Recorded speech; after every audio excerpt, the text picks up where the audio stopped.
pardon. Minuit, l'heure du crime. Minuit, voici l'heure du crime.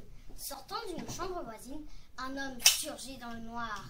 Il ôte ses souliers, s'approche de l'armoire sur la pointe des pieds et saisit un couteau dont l'acier lui bien aiguisé.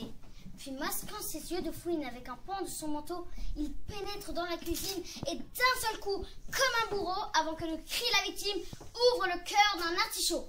Maurice Carême. C'est bon? Minuit, l'heure du crime. Minuit, voici l'heure du crime. Sortant d'une chambre voisine, un homme surgit dans le noir. Il ôte ses souliers, s'approche de l'armoire sur la pointe des pieds et saisit un couteau dont l'acier lui bien aiguisé.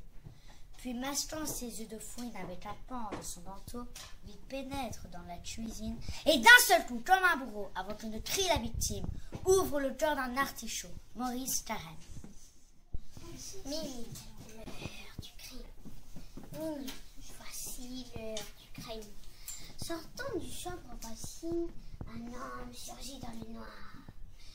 Il ôte ses souliers, s'approche de l'armoire sur la pointe des pieds et saisit un couteau dont l'acier lui bien aiguisé.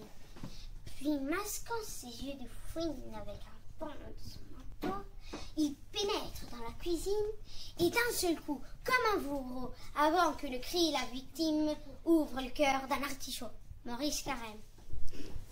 Minuit, l'heure du crime. Minuit, voici l'heure du crime. Sortant d'une chambre voisine, un homme surgit dans le noir. Il ôte ses souliers, s'approche de l'armoire sur la pointe des pieds et saisit un couteau d'un acier lui bien aiguisé. Puis, masquant ses yeux de fouine avec un pan de son manteau, il pénètre dans la cuisine. Et d'un seul coup, comme un bureau, avant que ne crie la victime, ouvre le cœur d'un artichaut. Maurice Carême.